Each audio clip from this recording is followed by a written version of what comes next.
plus sophistiqué. Je pense que nos intervenants reviendront sur ça. Notre objectif aujourd'hui est de mieux comprendre ces enjeux et d'identifier des pistes d'action pour les organisations africaines. Bon, sans plus tarder, je vais laisser en fait à Madame Wedji Khan pour ouvrir officiellement ce webinaire en tant que cofondatrice de l'IAS.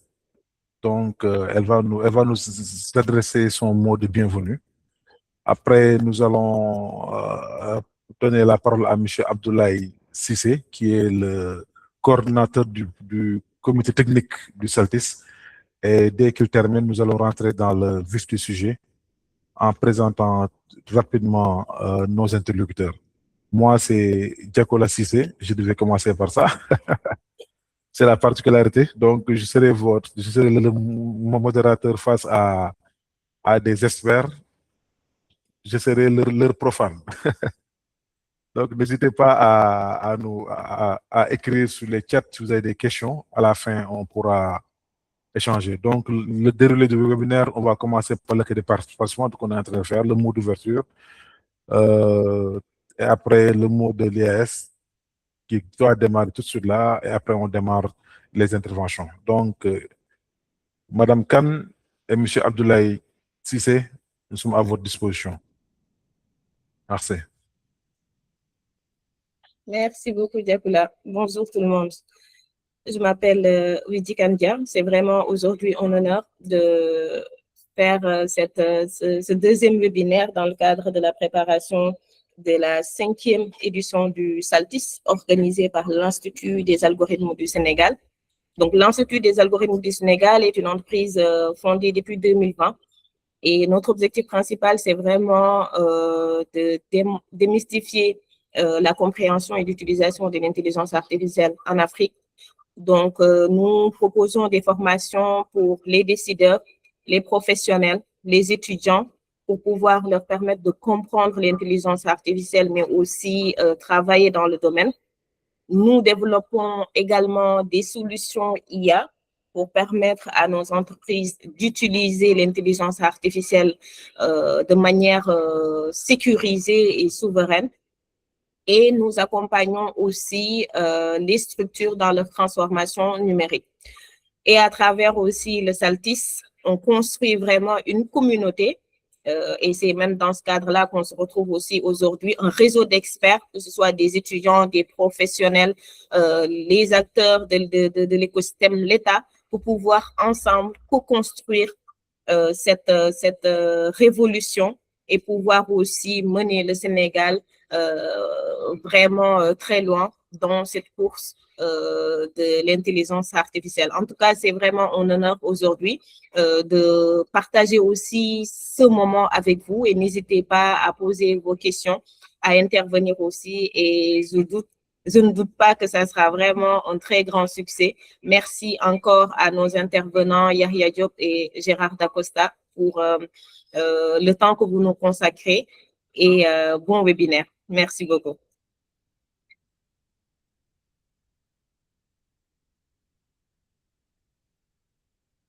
Merci beaucoup, Wedji. Est-ce que M. Abdoulaye Cissé peut intervenir et nous présenter un peu le comité technique du SALTIS? Abdoulaye, tu es là?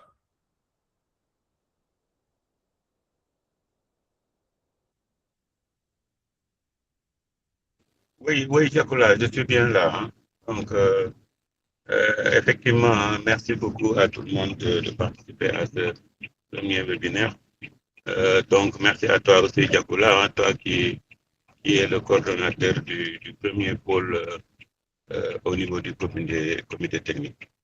Alors, donc, pour présenter un peu le comité technique, donc l'objectif est de structurer et animer l'expertise scientifique du SALTIS tout au long de l'année. Comme Diakoula l'a si bien dit, hein, c'est le SALTIS, ce n'est pas juste un événement, mais c'est quand même une animation de l'écosystème tout au long de l'année et pour arriver au niveau de l'événement en question avec vraiment une bonne dose je veux dire, de travail scientifique déjà effectué et aussi à restituer. Donc, le comité est organisé autour de 4 pôles qui sont complémentaires et qui portent l'action du comité. Et au niveau de chaque pôle, il y a quand même des rôles qui sont attribués. Donc, le premier pôle, qui est le pôle de l'animation de l'écosystème, où on organise des webinaires, des masterclass, des formations. Donc, c'est l'occasion, comme ce jour, comme aujourd'hui. En tout cas, ça c'est le premier événement du pôle animation de l'écosystème. Donc, comme Diakoula l'a dit, nous en aurons encore d'autres. Avec celui-là, ça fera 10 webinaires. Et à la sortie, on présentera quand même les résultats du travail scientifique. Donc, le deuxième pôle, c'est la mesure de l'impact du SALDIS. Il faut, parce que comme on a dit, hein, donc, ce n'est pas juste un événement, mais on veut avoir de l'impact dans l'écosystème. Et il faut savoir donc connaître la portée de cet impact-là. Le troisième pôle, c'est la cartographie sectorielle, donc le recensement, la classification, la visibilité des solutions IA, donc parce qu'on va avoir une cartographie très claire pour savoir qui est qui et qui fait quoi dans l'IA dans nos pays, hein, et un peu aussi pourquoi pas dans l'Afrique. Et le quatrième pôle, c'est le diagnostic de la maturité, parce que bon, nous considérons qu'il faut essayer de comprendre, disons, le niveau de maturité de nos organisations et aussi de notre société pour vraiment adopter l'IA et créer avec cette nouvelle technologie. Voilà un tout petit peu maintenant. Moi, je terminerai juste pour encore lancer un appel. Hein. C'est pour le comité scientifique et technique est ouvert, hein, à tous les à tous les à tous ceux qui s'intéressent au développement de l'IA, et donc les pôles aussi sont ouverts à ceux qui veulent participer à ce travail scientifique qui, je pense, est très très important pour toute la communauté et pour le développement de l'IA partout en Afrique. Je vous remercie et je vous souhaite un bon webinaire. J'en profite pour saluer des sommités que je connais vraiment dans le milieu, Gérard Dakossa, que j'ai eu le plaisir de rencontrer assez récemment, et Yahya aussi, que je connais depuis un certain temps dans le domaine de la cybersécurité. Merci beaucoup. Merci beaucoup, Abdoulaye. Merci, Wedji. Maintenant, entrons maintenant dans le cœur de notre thématique avec notre premier intervenant, M. Yahya Diop. Je partagerai sur le chat les liens LinkedIn pour vous permettre vraiment de plus connaître les intervenants et pour qu'on puisse vraiment rester dans le créneau. Yahya, aujourd'hui, on va démarrer par une première question. Comment l'IA transforme-t-elle aujourd'hui le paysage de la cybersécurité? Et si tu peux brièvement vraiment nous changer aujourd'hui ton avis sur ça. Merci. D'accord. Merci beaucoup, Diakola. Merci pour l'invitation. Je remercie l'IAS, en commençant par remercier Madame Wedji Kandja, Ndiaïdia aussi qui n'a pas pu être présent, Monsieur Abdoulaye Cissé, effectivement, on se connaît bien et c'est un plaisir de me retrouver ici, un honneur aussi. Donc, je suis Yahya Diop, entrepreneur d'abord, passionné de sport, président de fédération de kickboxing, Muay Thai et disciplines associées, et directeur de la cybersécurité au niveau des Jeux olympiques de la jeunesse Dakar 2026. Excusez-moi, avec le chaud-froid là, je commence à perdre la voix. C'est un plaisir donc de me retrouver ici. Je vois beaucoup de participants que je connais et on a pris un peu de votre temps un samedi, donc nous essaierons en tant bien que mal de répondre aux différentes questions et de rendre ces sujets interactifs et vous permettre aussi de participer pour qu'on puisse avoir quelque chose d'assez intéressant à en sortir. Donc, sur comment l'IA transforme-t-elle aujourd'hui le paysage de la cyber, Je pense que c'est un sujet qui, avec Gérard, je me rappelle quand il finissait son master, on en a beaucoup échangé parce que c'est un sujet qui date pas de maintenant. Avant, on parlait beaucoup plus de big data, de machine learning, avant d'entrer complètement dans l'IA, qui est devenu un sujet qui passionne tout le monde parce que c'est automatisé et que c'est devenu plus simple pour les usagers, on va dire, ou pour les personnes qui n'ont même jamais utilisé la tech en soi. Mais nous qui étions un peu dans ce monde-là, nous savions en avance que l'IA ou même les premières bases de machine learning a beaucoup aidé à apporter des solutions à la cybersécurité. Parce que si vous imaginez avant, pour signaler une anomalie, il fallait que des comportements suspects puissent se passer dans un réseau pour qu'on puisse se dire, OK, ceci n'est pas normal, il faut agir avec une certaine réactivité des humains ou des personnes qui utilisaient ces systèmes. Alors que maintenant, on travaille beaucoup plus dans la proactivité parce que le machine learning va d'abord savoir que les données qui sont collectées depuis plusieurs mois, années et autres, ce qui est normal dans un réseau et de ce qui ne l'est pas. Donc, quand on traite de la donnée normale, on sait que le réseau fait passer des paquets de flux et autres pour dire, OK, d'un point A à un point B, une adresse IP quitte un point A vers un point B.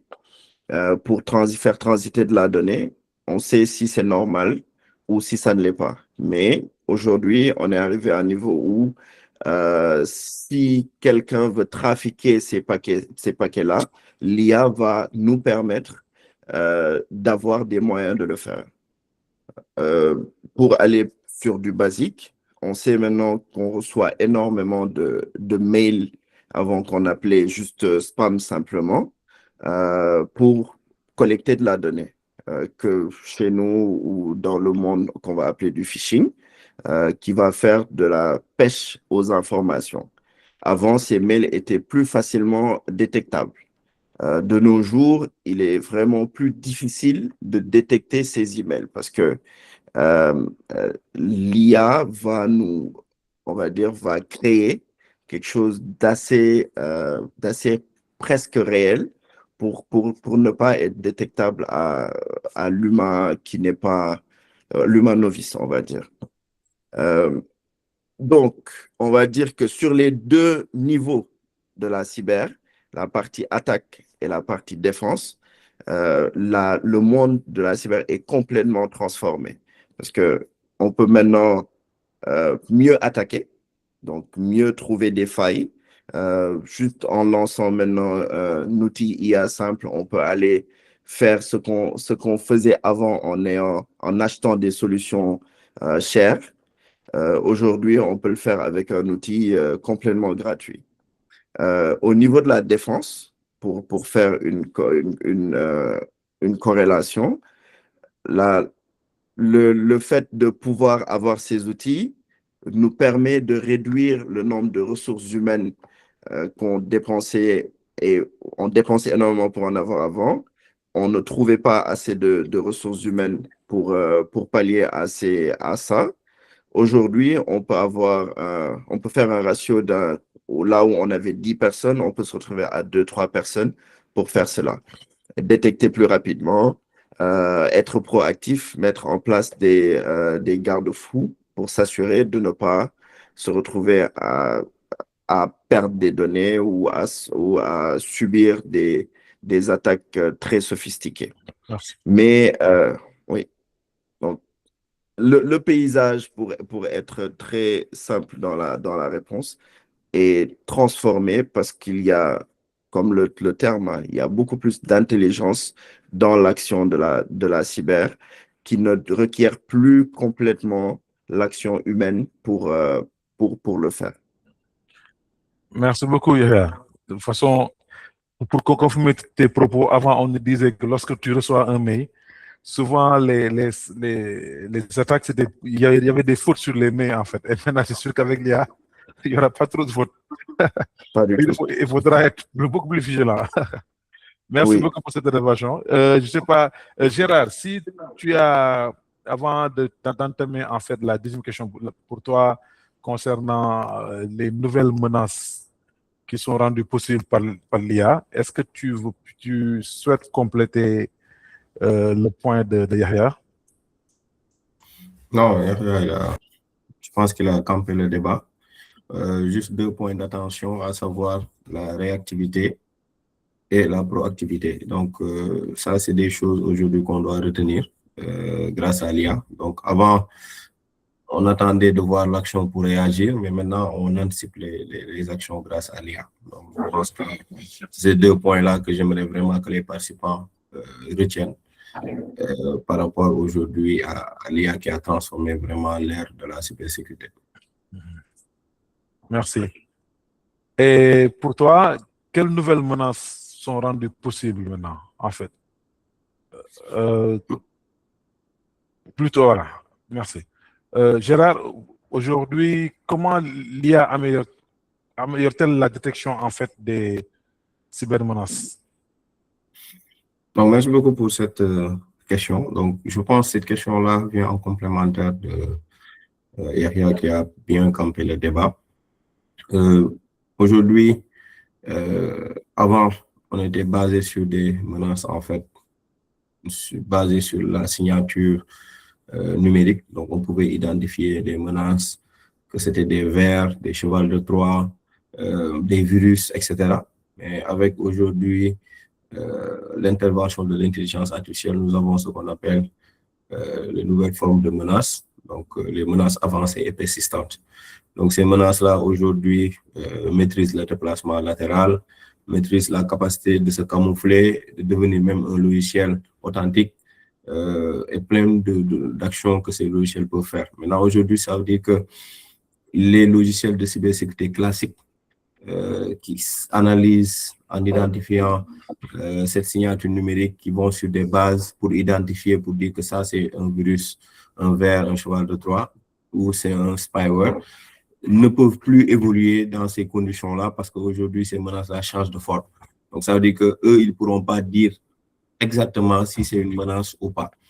Maintenant, l'IA vient dire, nous allons laisser tout cela. Nous allons maintenant nous baser sur le comportement. Si on voit qu'un logiciel, qu'il soit authentique ou pas, s'il commence à changer de comportement, à devenir un peu bizarre sur le réseau, on le bloque automatiquement.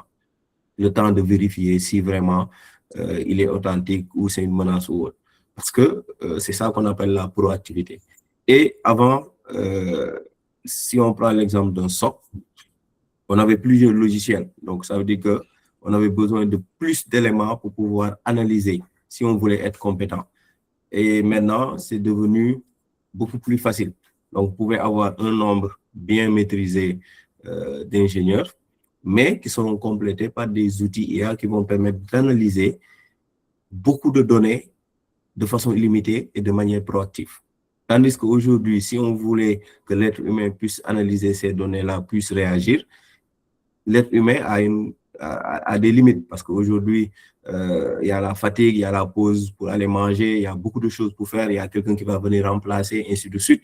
Donc, il y a tellement ce domaine-là derrière qui contraint ces services-là, mais l'IA vient dire que maintenant, laissez tout cela, nous allons vraiment compléter, analyser ces données-là de manière rapide, séparer ce qu'il faut et vous donner en fait les résultats qui jugent nécessaire d'analyser, et l'être humain va ajouter cette couche-là et va gagner du temps par rapport à ça. Donc, ça veut dire qu'aujourd'hui, l'IA a révolutionné la détection des menaces par rapport à ces menaces avancées et persistantes. Donc là, ce sera maintenant une manière, je pense que tout à l'heure, il y avait Yahya qui disait qu'on a travaillé sur ce sujet-là il y a longtemps, et j'aime toujours donner cet exemple-là, à savoir le cas de Darktrace.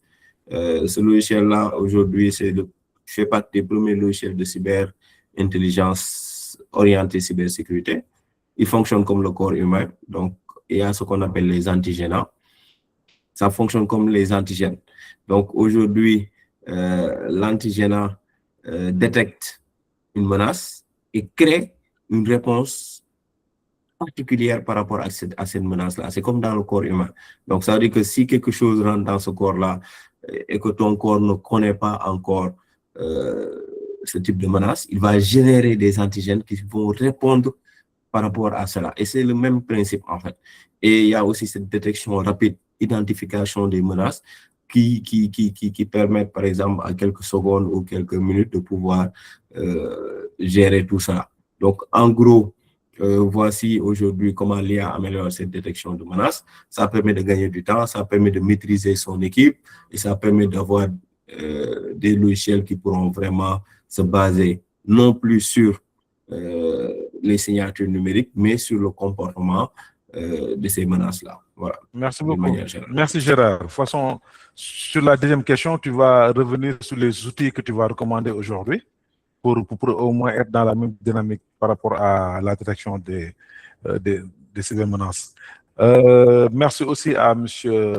Hachim Malik Ndiaye. Faites comme lui, n'hésitez pas à contribuer dans le chat. Nous sommes en phase lorsque vous dites que l'agilité plutôt que la réactivité.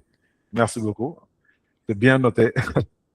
Maintenant, en fait, Yahya, si on note bien aujourd'hui, la première intervention de Gérard, bon, pour aussi le présenter, c'est le président du CEREC des professionnels des systèmes des responsables systèmes d'information au Sénégal. Donc, c'est une association qui vraiment aujourd'hui regroupe toutes les compétences en termes de cybersécurité. Donc, on le félicite aussi pour son engagement à ce niveau en tant qu'expert aussi en cyberdéfense.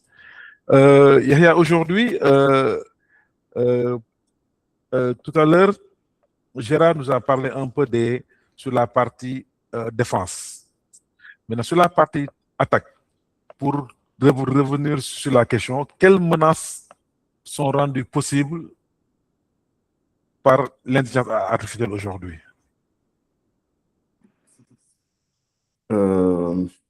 Bon, par menace, je vais dire tout ce qui se passe de nos jours, hein, des attaques ou des attaques / menaces, on va dire.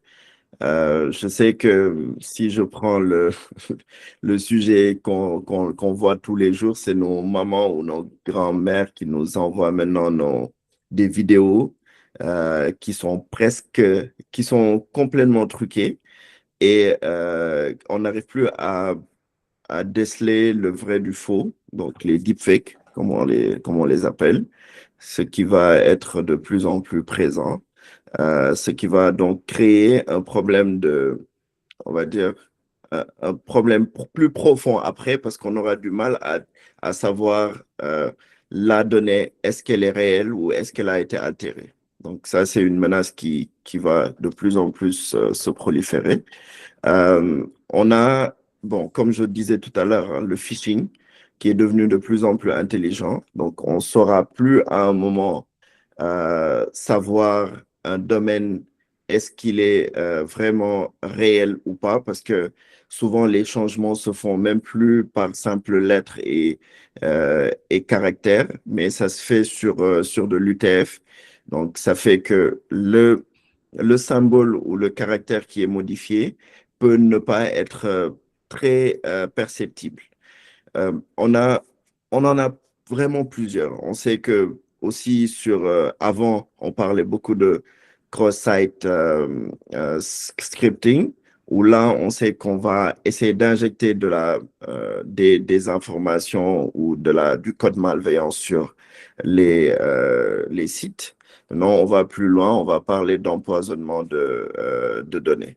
Ce qui fait qu'on va glisser de la donnée pour corrompre même les IA qui vont apprendre on va dire, apprendre des autres systèmes. Ce qui fait que le rendu que les humains vont avoir est déjà corrompu. Ce qui, et le problème, c'est que l'humain devient aveugle sur les résultats de l'IA. comme l'humain est devenu aveugle sur les résultats de l'IA en faisant des fois, dès qu'on reçoit un résultat, on copie-colle pour donner aux gens en montrant que c'est quelque chose de pensé et autres, alors que derrière, il y a eu une altération en amont.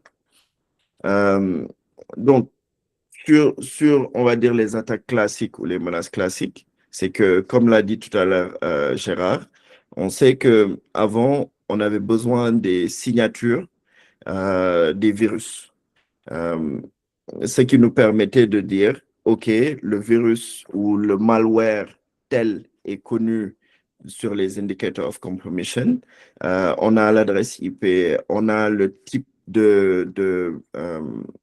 d'attaque ou de la façon que le malware va utiliser pour se proliférer dans un réseau.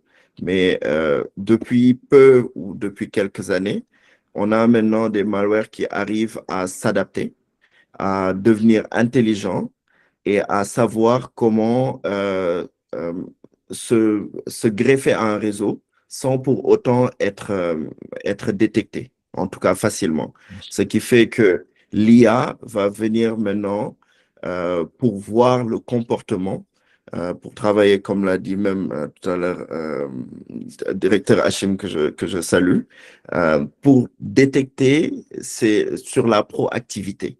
Parce que dès qu'on est dans la réaction, c'est trop tard. Donc, quand on voit une activité malveillante, c'est qu'on a remarqué que sur une machine ou sur un système d'information donnée, il y a une activité déjà qu'on ne remarque pas souvent, même si, bon, ils peuvent se créer en service pour faire comme si c'est un service normal sur souvent ce qu'on voit sur Windows avec les SVC hosts, les autres systèmes, les autres services réseau. Mais on peut commencer à travailler sur anticiper sur le polymorphisme du malware en question. Merci. Après, oui, il y en a vraiment beaucoup qui se développent et il faut donc, comme je dis, ne pas consommer l'IA comme on le consomme là actuellement, mais travailler aussi sur des modèles qui vont arriver en amont, sans compter le quantique dont on parle, qui va faire que tout va aller plus vite, très, très vite même. Donc, il faut continuer à travailler sur de la proactivité et éviter la réaction. Et la menace la plus bon, dont on ne parle pas, c'est l'abrutissement aussi des humains. Ça, on va dire que c'est la première menace actuellement, c'est Oui. l'abrutissement des humains. Et l'humain va rester la première faille. Parce intellectuel, ça nous arrive nous tous. Merci beaucoup. Bon, pour rester dans le jargon du président de la Fédération de Taekwondo, nous sommes à la mi-temps. De kickboxing. Oui. Nous sommes à la mi-temps du webinaire.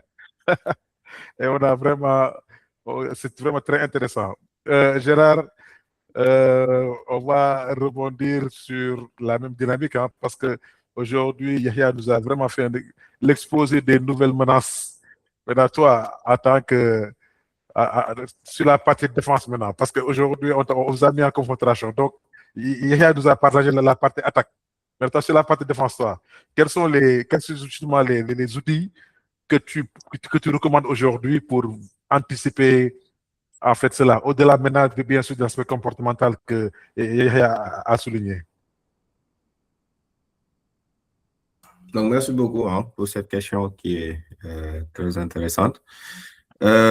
Déjà, quand on doit défendre un système d'information, il faut savoir en fait qu'est-ce qu'on défend. Donc, on ne peut pas défendre ce qu'on ne connaît pas.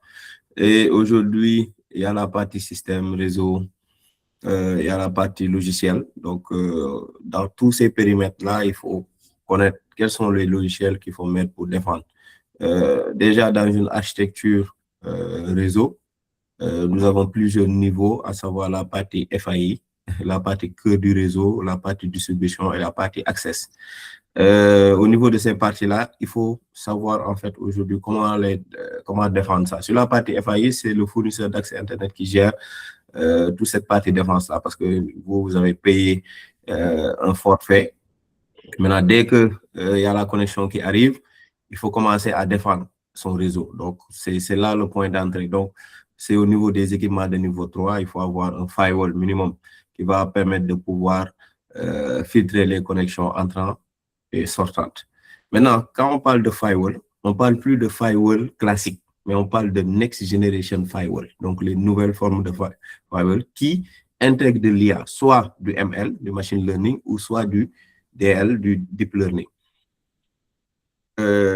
Par rapport à cela, nous avons vu qu'aujourd'hui, les fournisseurs se sont orientés sur cela. Il y a du FortiGate qui fait beaucoup de machine learning. Donc, il y a beaucoup d'autres aussi d'équipements qui le font. Et si on descend sur la partie distribution, là, c'est la partie aujourd'hui où aujourd'hui, c'est le fonctionnement du réseau.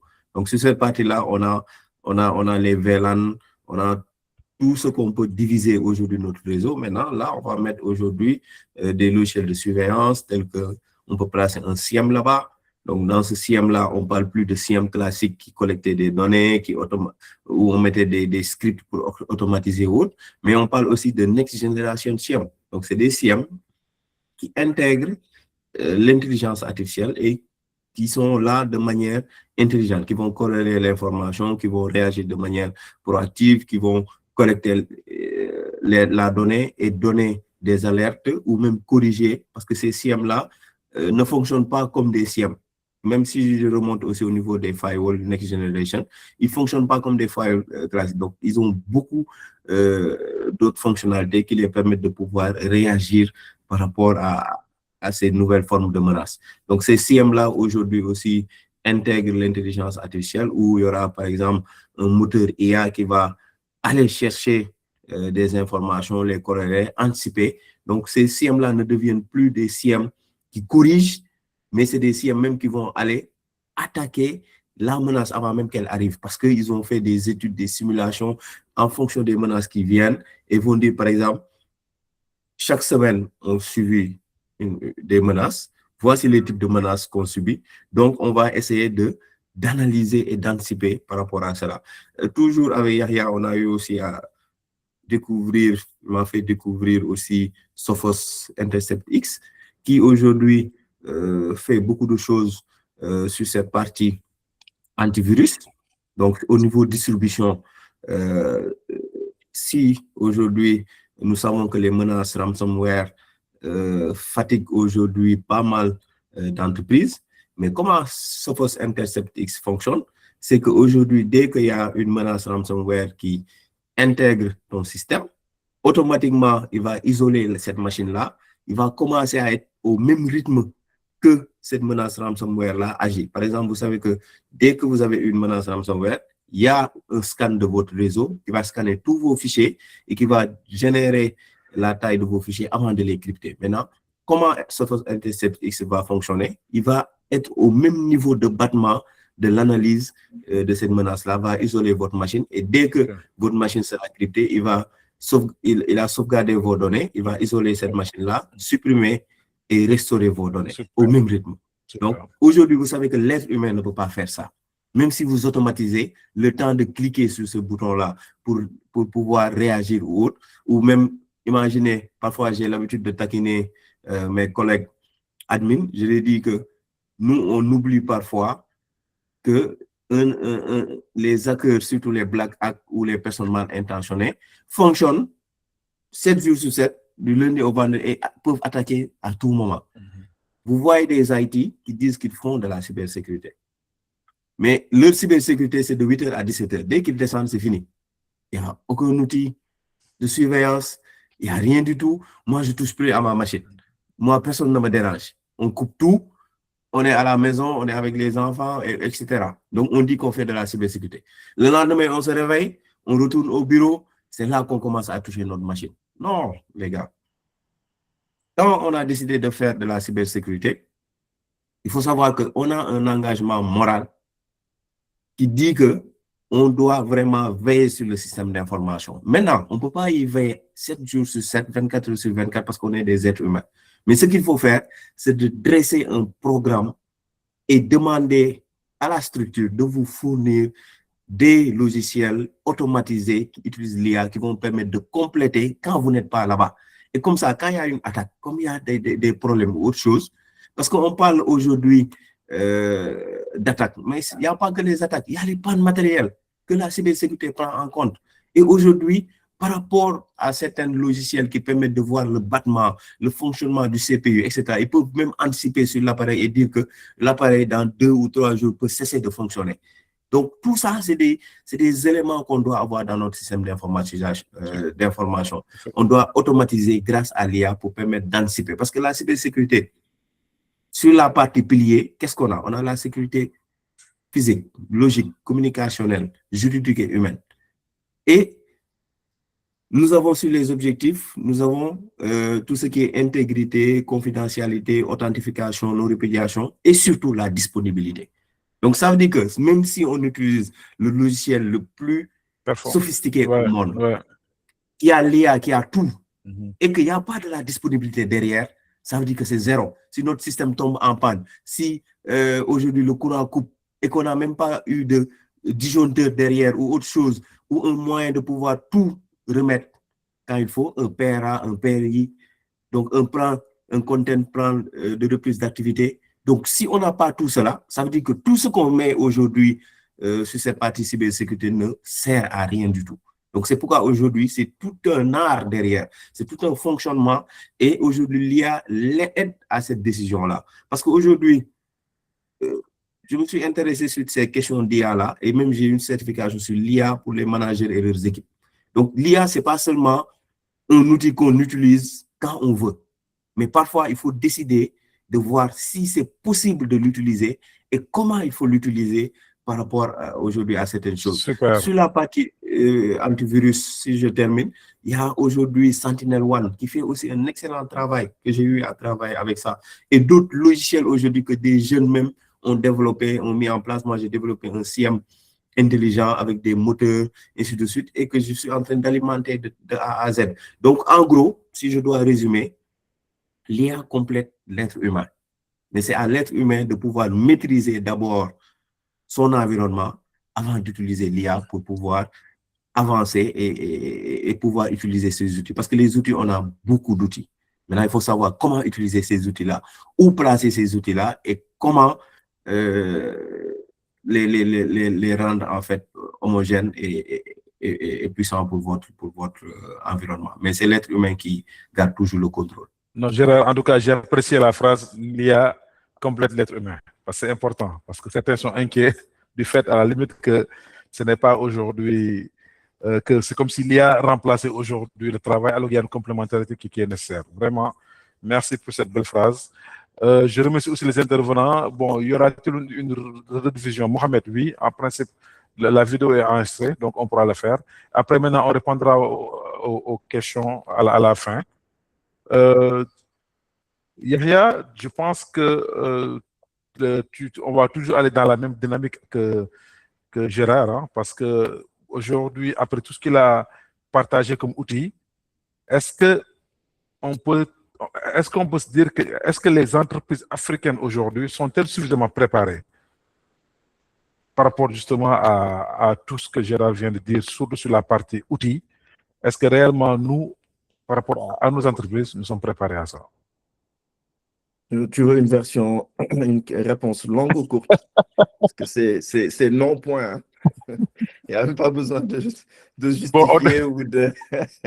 on est à 15 minutes, à 17 minutes près de la fin, et je sais qu'il faudra qu'on mette au moins 5 à 10 minutes de plus, parce que c'est vraiment passionnant, vos interventions à tous les deux. On sera ravis de t'entendre par rapport à ça. Est-ce qu'on est réellement prêt? Non, nos entreprises africaines, nos États ne sont pas prêts parce que pas suffisamment préparés, comme la question c'est ça, pas suffisamment préparés. Et bon, ça, je pense que tous ceux qui sont ici et qui nous écoutent le savent. On peut l'être, on n'est pas encore en retard, mais on commence à l'être, on commence à être en retard parce que bon, J'ai même plus la force de m'étaler sur cette question-là parce que Ouais, tellement on en parle, on en débat et toujours on revient au même niveau parce que nous avons besoin d'une conscientisation à tous les niveaux pour nos décideurs, pour nos chefs d'État, nos ministres et autres. Mais au final, on va tomber sur les mêmes travers, c'est que la cyber ne se, n'est pas en tout cas, n'est pas positionnée à sa juste valeur ou n'est pas prise au sérieux des fois.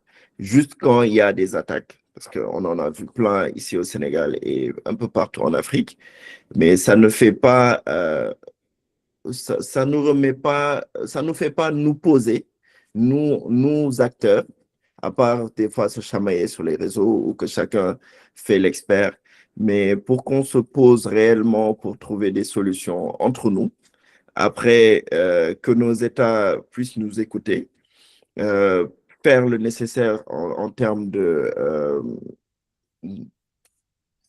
je cherche le terme, faire le nécessaire en termes de prise de conscience pour nous sortir de ces problèmes-là, parce que on va vivre pire avec les années à venir à cause de nos données qui sont éparpillées un peu partout dans le monde, avec un manque vraiment d'investissement notoire sur nos systèmes d'information, sur nos ressources humaines et sur l'avenir même de nos infrastructures, parce qu'au final, on aime bien utiliser des termes très costauds comme du cloud souverain, de la donnée souveraine, du cloud, du data center, pour au final ne pas mettre la couche qu'il faut en termes de cybersécurité.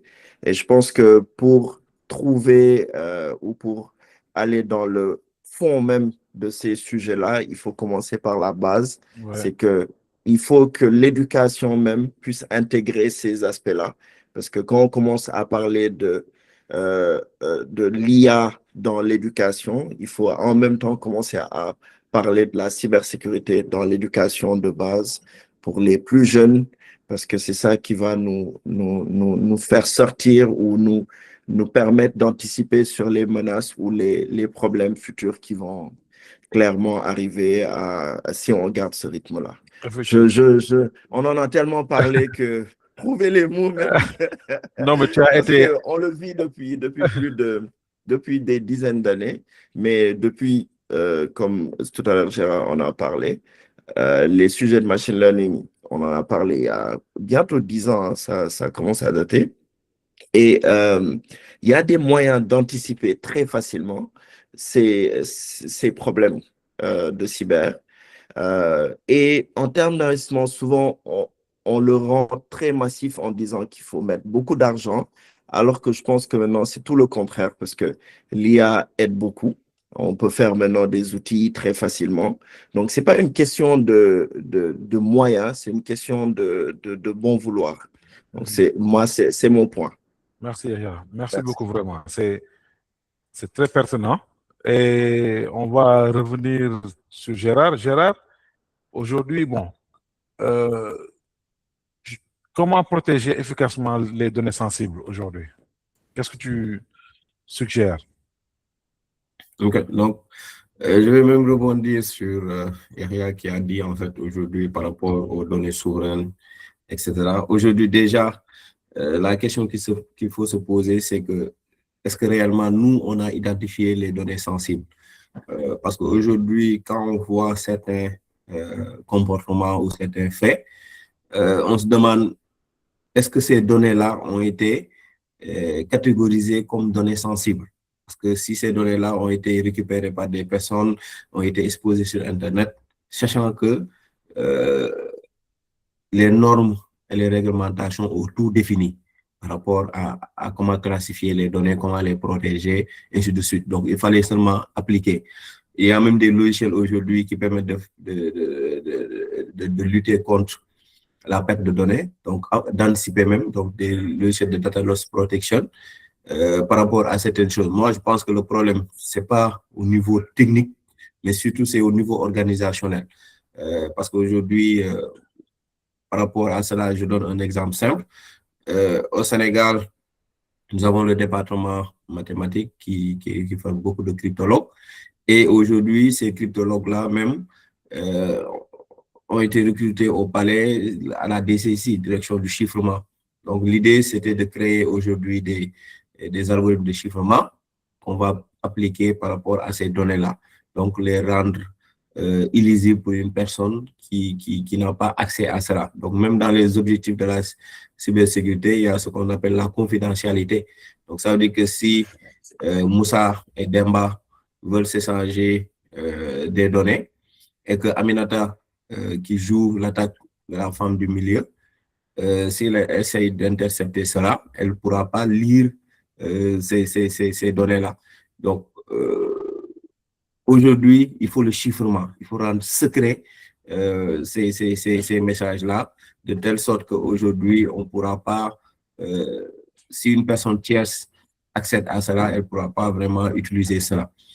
Maintenant, il y a aussi des logiciels qu'on peut utiliser qui permettent de pouvoir chiffrer, mais jusqu'à présent, ce n'est pas des logiciels qui nous appartiennent parce qu'aujourd'hui, il y aura toujours cette mainmise-là de cette personne ou de cette entité qui a développé ce logiciel-là et qui va permettre d'utiliser. Aujourd'hui, il y a beaucoup de Sénégalais qui préfèrent même utiliser WhatsApp pour échanger des données sensibles que parfois même utiliser appel normal ou message ou autre et parfois exposer les données. Donc, moi, ce que je dis par rapport à cela, ce n'est pas un problème technique, c'est surtout organisationnel et juridique. On doit avoir des lois fortes qui vont imposer, surtout à l'administration, de pouvoir traiter la donnée, de classifier la donnée, de savoir qu'est-ce qui est une donnée sensible, une donnée ultra sensible et une donnée secrète. Merci. Donc, de telle sorte qu'on pourra pouvoir définir les niveaux d'accréditation de ces données-là et qui doit traiter la donnée et qui est responsable de la donnée. De telle sorte qu'aujourd'hui, cette personne-là qu'on va désigner responsable de la donnée, s'il y a perte de données, elle devra payer les conséquences. Et je pense que dès qu'il y a cette partie payer les conséquences et qu'il y a, par exemple, des peines ou de l'argent qu'il faut sortir, là, les gens vont prendre au sérieux la protection des données et vont mettre en œuvre tout ce que ISO 27001 dit et les autres ISO, tout ce que les règles de bonne pratique de protection des données disent. Et donc, l'idée sera de bien suivre et de bien appliquer les choses. Et qu'aujourd'hui, surtout, les responsables d'entreprise, parfois bloquent, les informaticiens mettent en place des propositions. Mais sur toutes les propositions, qu'est-ce qui intéresse la direction? C'est combien ça coûte.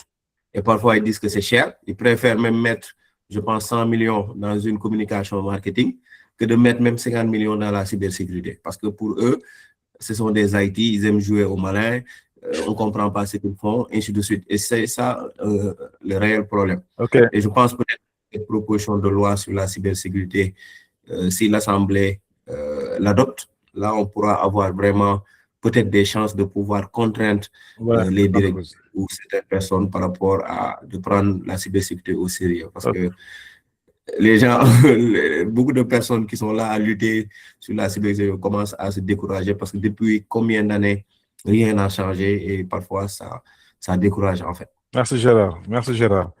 Moi, je pense que pour résumer tes propos, l'IA n'est plus seulement une technologie. L'IA, c'est un collègue. L'IA, c'est un collègue. Ça veut dire aujourd'hui qu'on a l'avantage aujourd'hui d'avoir une technologie qui allie énormément le comportement de l'humain en plus d'amener une technologie. Donc, c'est un collègue que nous devons intégrer et sur la part des cyber où aujourd'hui, ça te permet, tu peux plus même investir sur l'aspect outil parce que ce que plusieurs personnes faisaient, un outil peut le faire, mais derrière, il faut aussi une stratégie, il faut une vision et il faut aussi de l'agilité. Yahya, je pense qu'on peut condenser les deux questions en fait concernant les secteurs les plus exposés et quel premier conseil tu donneras en fait aux PME sénégalaises en fait. Ok, bon, effectivement, le temps nous rattrape. Ce serait intéressant de commencer à prendre les questions parce que c'est sûr que ces points vont revenir. mais les secteurs qui sont les plus exposés restent les secteurs qui rapportent. Donc, les banques, les systèmes financiers, on va dire. Donc, les banques, les entreprises qui vont avoir de la donnée sensible ou derrière, on va se retrouver à avoir des ransomware qui risquent de chiffrer leurs données et derrière de demander de la rançon. Bon, données sensibles, je pense que toute entreprise en a, donc tout le monde peut l'être. Après, il y en a les industries aussi, parce que bien sûr, elles génèrent beaucoup de revenus, donc beaucoup de cash flow. Et on sait que comme ça tourne au jour le jour, si le système est mis à l'arrêt, automatiquement, ça génère beaucoup de pertes. Donc, elles vont trouver des solutions plus rapidement. Donc, le système de l'urgence dans la cyber pour en tout cas les attaquants, va être plus appliqué. Si leurs backups elles sont touchés, si tout le système est down et qu'ils n'ont pas d'autres solutions que de payer la rançon, ils vont le faire. Ou sinon, bien sûr, ils vont devoir attendre de rétablir les systèmes. Après, les gouvernements, ça, je pense que tout Sénégalais l'a vu ou Oui, on a entendu ah ouais.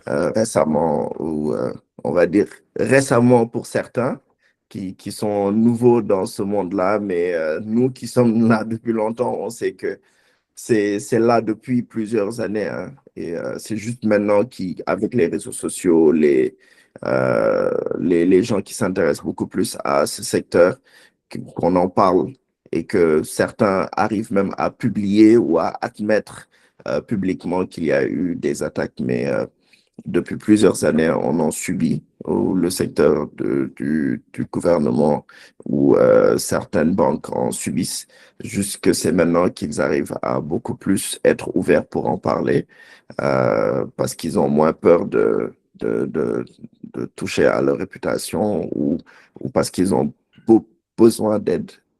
Ils ont beaucoup plus besoin d'aide, mais c'est là depuis.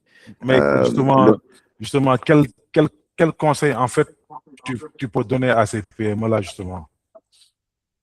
Le terme simple, hein, je pense que security by design, cyber security by design. Donc, intégrer la cyber très tôt dans les décisions, dans la façon de faire, on utilise beaucoup de modèles sur la qualité, sur comment rendre le client content.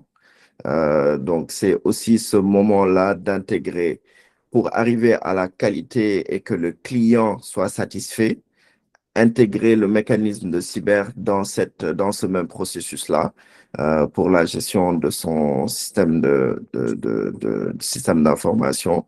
Donc, je dirais, toute décision prise, qu'on regarde automatiquement l'impact qu'on aura pas seulement sur les retombées financières et autres, mais sur la partie cyber. Ça nous évitera de payer plus, ça nous évitera de beaucoup plus investir, parce que automatiquement, on aura des couches cyber qu'on pourra intégrer et recruter, même si c'est des juniors, parce que souvent, on pense qu'il faut forcément prendre des seniors, forcément prendre des cabinets, forcément prendre des consultants capés, experts, mais non.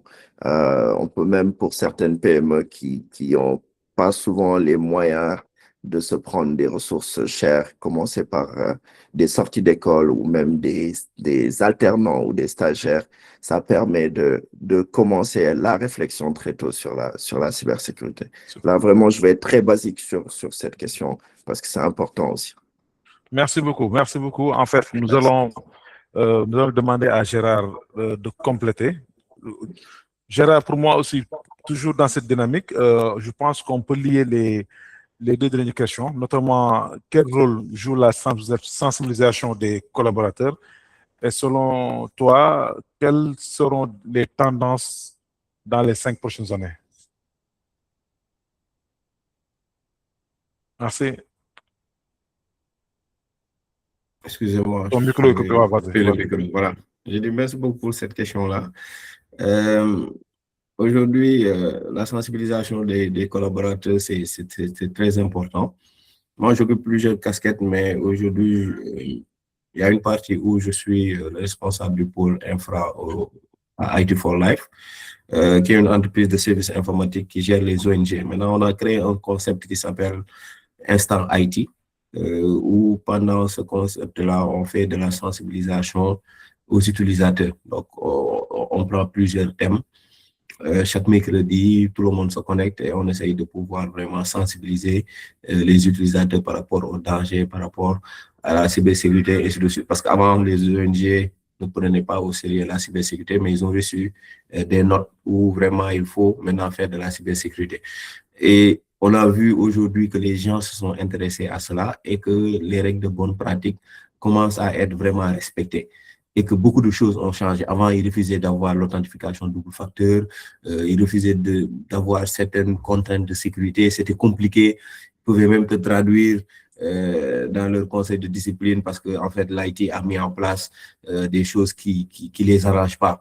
Donc, c'était tellement compliqué d'évoluer dans cet univers que quand les choses ont changé, on a vu même maintenant les gens changer de mentalité par rapport à ça et diminuer le facteur risque par rapport à certaines choses. Parce qu'il ne faut pas se voiler la face.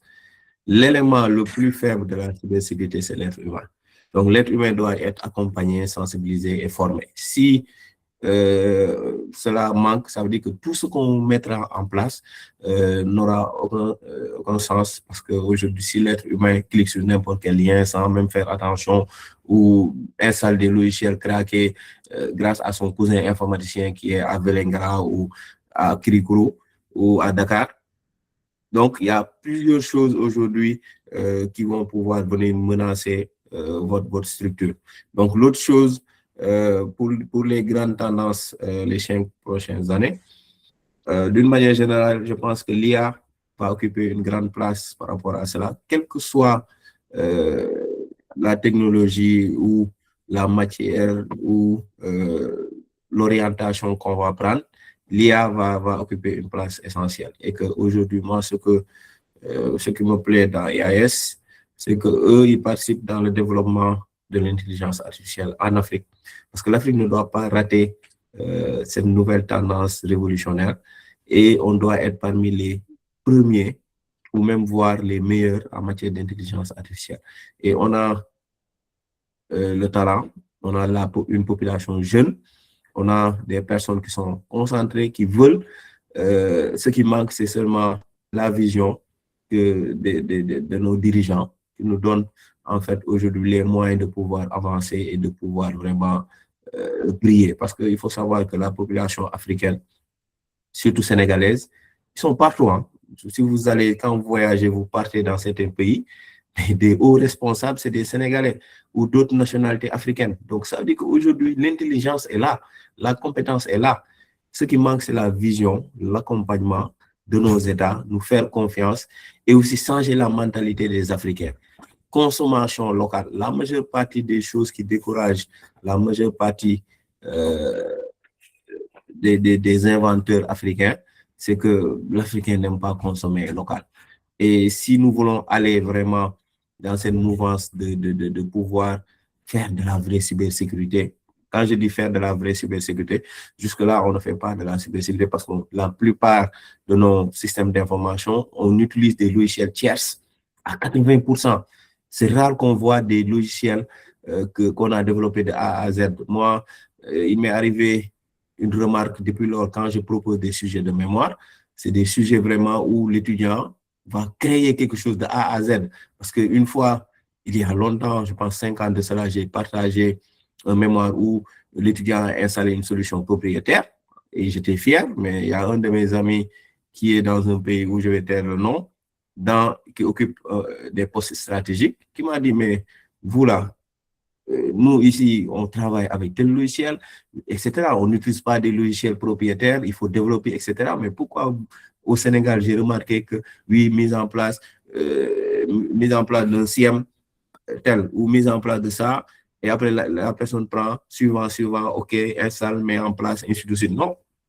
faut aller sur la conception. Donc, on doit avoir des concepteurs. Donc, il faut changer l'option où on a des utilisateurs avancés et avoir des concepteurs qui vont maintenant créer quelque chose à partir peut-être d'un exemple ou autre chose et qui vont permettre de pouvoir vraiment dominer. Et parce que pour faire de la cybersécurité, il faut aussi garder le contrôle sur ses données, il faut garder le contrôle sur son environnement, il faut avoir ses propres logiciels pour pouvoir superviser et connaître comment fonctionne la fluctuation des données. Les PC qu'on reçoit, il faut qu'on puisse les contrôler, savoir qu'est-ce que ce PC fait. Il faut avoir des chambres blanches par rapport à certains organismes qui sont sensibles, pouvoir contrôler les logiciels, et ainsi de suite, et voir. Aujourd'hui, moi, j'ai eu à être aussi en IT au niveau de l'Union européenne, mais là-bas aussi, il y a eu beaucoup de process que j'ai vus, mais je me demande, est-ce que réellement, nous, on travaille? Les PC sont commandés directement à Lenovo, les logiciels Windows ont été commandés directement à Windows, ça a été personnalisé, les PC ont été personnalisés, tous les logiciels ont été personnalisés, ainsi de suite. Donc, ça veut dire qu'aujourd'hui, nous, est-ce qu'on a ce niveau de détail, ce niveau qui vont nous permettre de pouvoir contrôler et savoir comment se passe. Une fois, j'ai eu une petite contrainte avec l'ambassadeur qui a oublié son PC et qui voulait utiliser un autre PC, mais on m'a envoyé un message en me disant de lui dire d'aller chez lui et de chercher son PC parce qu'il ne pourra pas utiliser un autre PC. Et imaginez ici au Sénégal, même si c'était je ne sais pas, je vais donner une fonction beaucoup plus basse, le chef de quartier, il va m'engager comme informaticien. S'il oublie son PC et que les règles disent qu'il doit chercher son PC, si je lui dis non, je pense qu'on va me virer. Mais, donc, pour vous dire que dans les pays développés ou dans les structures qui sont tellement organisées, même le directeur doit respecter les politiques de sécurité. Sinon, il y a des choses à suivre. Mais si, ici au Sénégal, dès qu'un responsable ou une autre personne est dans une situation précaire ou dans une situation où ça doit casser le niveau de sécurité, il va imposer sa valeur et il va imposer parce qu'il est le dirigeant et on est obligé de faire parce qu'il n'est pas content, etc. Et nos dirigeants aiment avoir accès sur n'importe quel dossier, voir tout. Et parfois, le danger vient directement de ces personnes-là. Donc, il faut vraiment qu'on change de mentalité, qu'on puisse définir quelle est la responsabilité de tout le monde et comment on peut évoluer dans la cybersécurité. Sinon, on ne pourra jamais faire de la vraie cybersécurité. On va seulement jouer et après, toujours, il y aura des risques. Merci Gérard. Merci beaucoup Gérard. Merci aussi à Yahya. Je pense on a été vraiment très ravis des interventions. Est-ce qu'il ne faudrait pas même demander à Abdoulaye Cissé qu'on puisse refaire un deuxième panel avec nos deux intervenants parce que tant aujourd'hui, ce fut très riche en enseignement. Pour les questions, on va y aller avec les deux questions qu'on a eues dans le chat. La première question, on va la laisser à Gérard et la deuxième à Yahya. La première question, Gérard, c'est une question de Ousseynou Diouf. Est-ce qu'il existe un outil IA spécifique pour réaliser un diagnostic sécurité ou un audit complet d'un système informatique? Donc, il n'y a pas d'outil spécifique, il y a plusieurs outils qu'on peut utiliser parce que aujourd'hui, beaucoup d'outils utilisent l'IA. Par exemple, quand on fait l'audit, on fait quoi? Quel type d'audit? Si c'est un audit système, il y a des règles de bonne conduite. Si c'est des audits logiciels aussi, il y a des règles de bonne conduite. Donc, aujourd'hui, on voit même Claude qui propose aujourd'hui l'intégration à notre Kali Linux pour pouvoir lancer des tests, ainsi de suite. Même, il y a aussi des outils.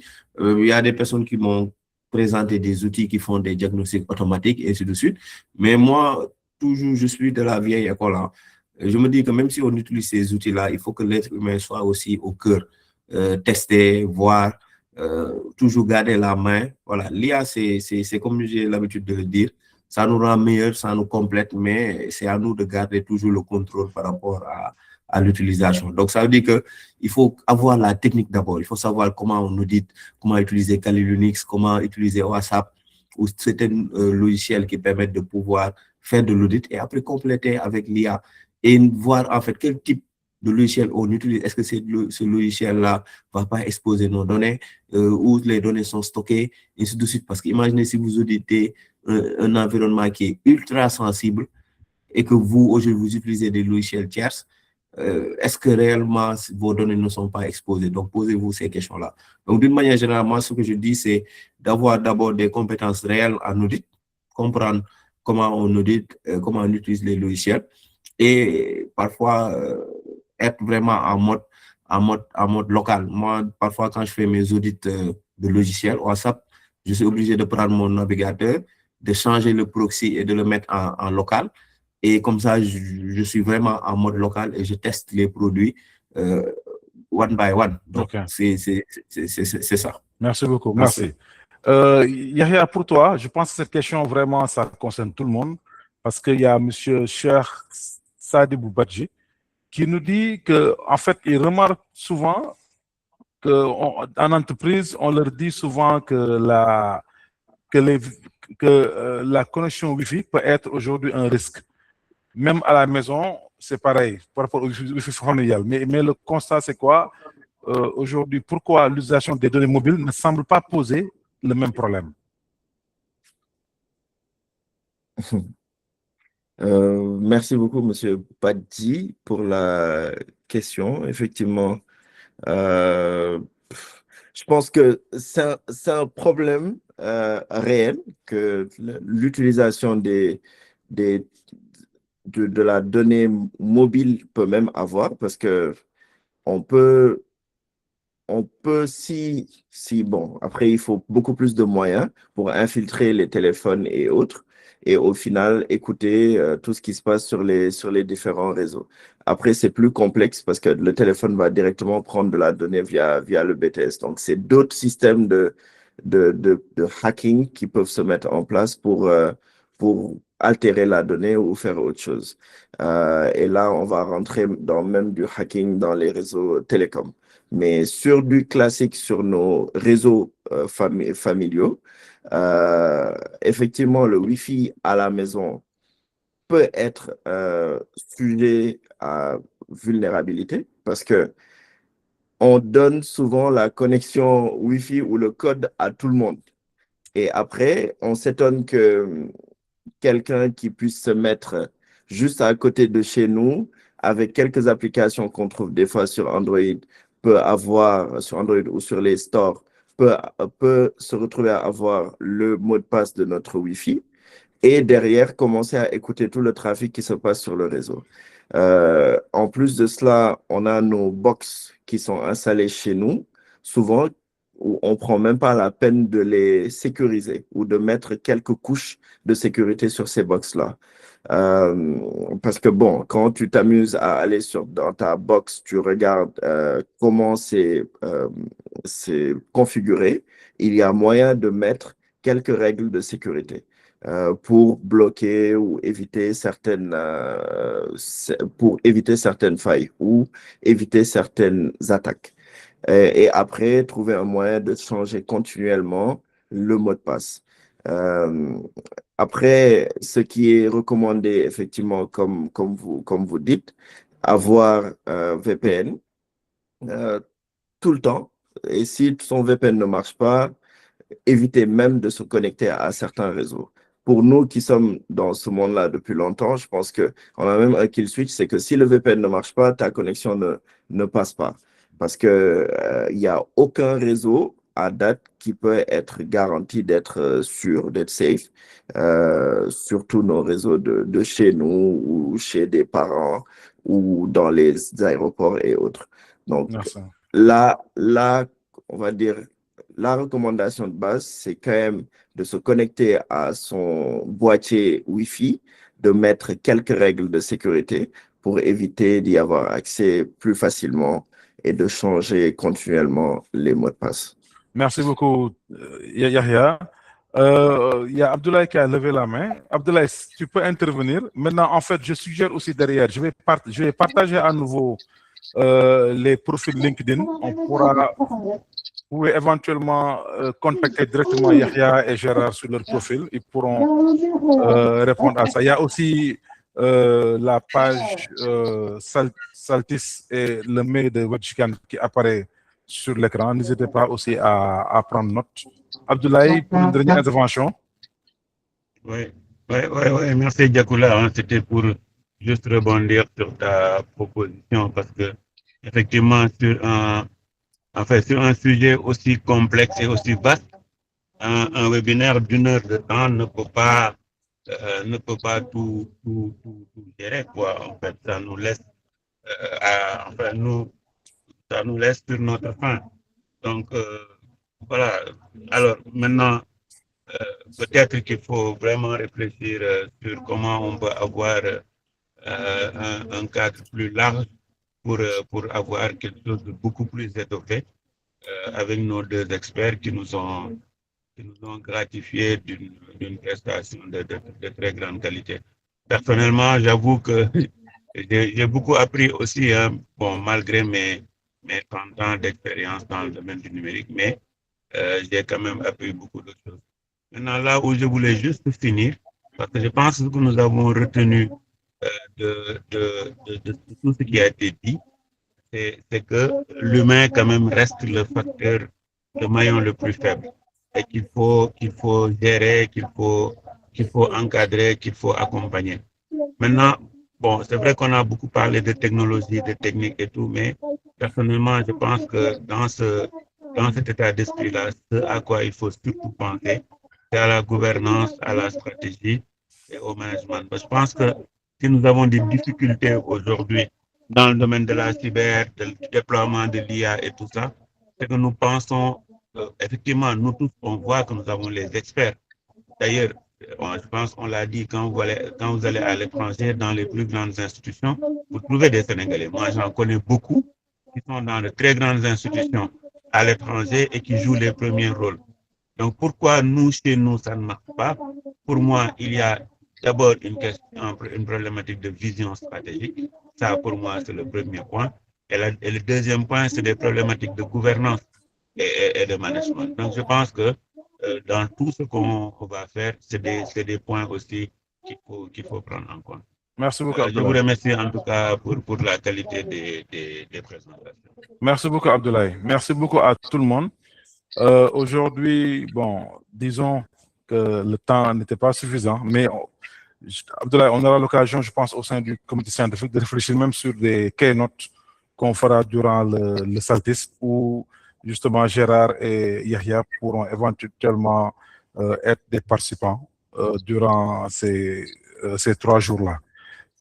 Avant de clôturer ce webinaire, retenons 3 messages essentiels. Premièrement, l'intelligence artificielle transforme profondément la cybersécurité en renforçant à la fois les capacités de défense et celles des attaques, comme l'a si bien annoncé Yahya. Deuxièmement, la cybersécurité n'est plus uniquement une question technique, elle est devenue un enjeu stratégique de gouvernance et de compétitivité.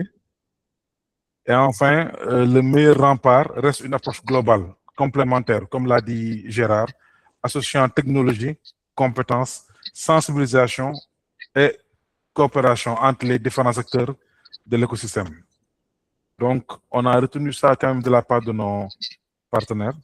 Et pour terminer aussi, au nom de l'IAS et du comité scientifique et technique du Saltis, je remercie chaleureusement nos intervenants pour la qualité de leur contribution, ainsi que l'ensemble des participants pour leur présence et leurs nombreuses questions.